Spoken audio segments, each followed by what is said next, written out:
some verses to get off with before we dive into it. 1 Corinthians 10:21.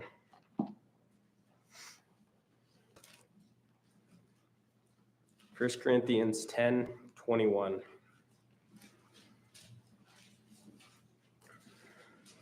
Ye cannot drink the cup of the Lord and the cup of the devils. Ye cannot be partakers of the Lord's table and the table of the devils. And if you look right there, you cannot be partakers of the Lord's table. It is singular. There's one table for the Lord, and there's in the table of the devils, multiple. There's multiple tables there. Okay, and then Romans 11:9.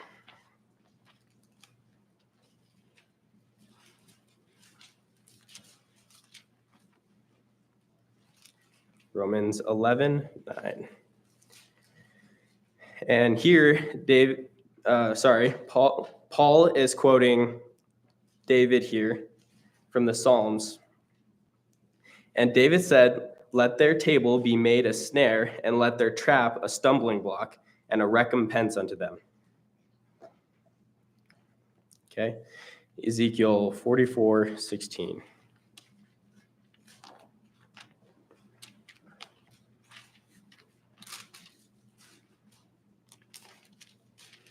Ezekiel 44:16.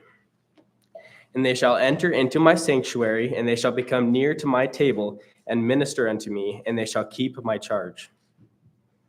Okay, so the reason I want you guys to look at these verses is because they all have something in common.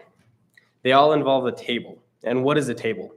A table is a place where we come together and we sit and we fellowship. But not only do we fellowship, it's a place of bonding where we bond together.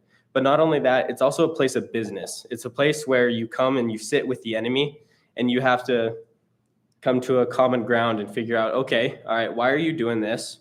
Here's why it's wrong. But, all right, and then back to 1 Corinthians 10:21.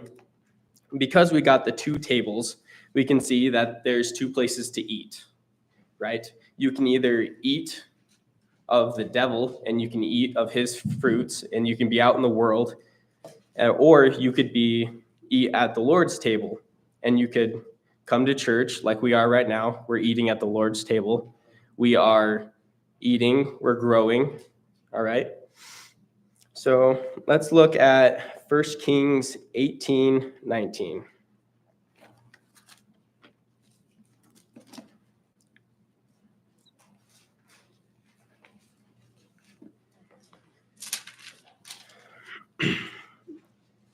And she said 18:19. I was in the wrong spot.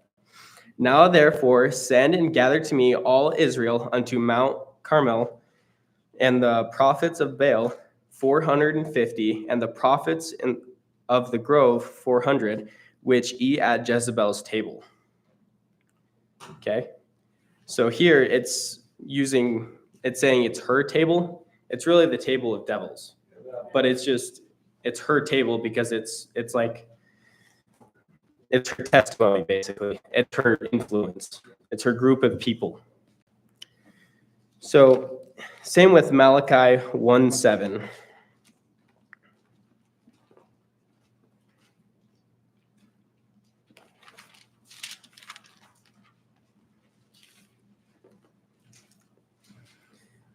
Ye offer polluted bread unto mine altar. Ye say, wherein have we polluted thee? And that ye say, the table of the Lord is contemptible. Right?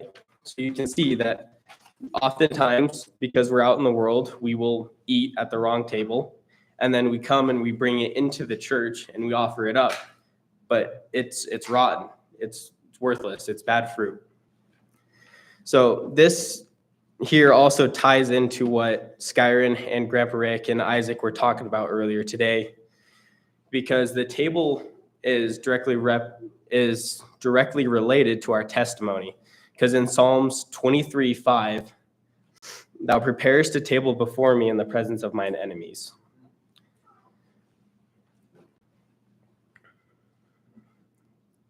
And Skyron was saying having a good testimony is to rather be chosen. A good name is rather to be chosen. So even like Grandpa Rick also said, we are the only Bible that they're going to read. So we have to have that good testimony. And I think that is the Lord preparing the table for when we sit with our enemies. Our testimony up to that point, like Grandpa Rick was saying, our actions and how they see us act is Lord preparing the table for when we sit with our enemies. You look, even in 2 Samuel, when David was going to have to go sit at the king's table, but Jonathan saved him from that. It's because he was friends with Jonathan. He had good friends sitting at his table who would protect him. So I just want to challenge you guys to be careful of the table you sit at. Okay? And the people you have sitting at your table can keep you from harm. That's all, Pastor.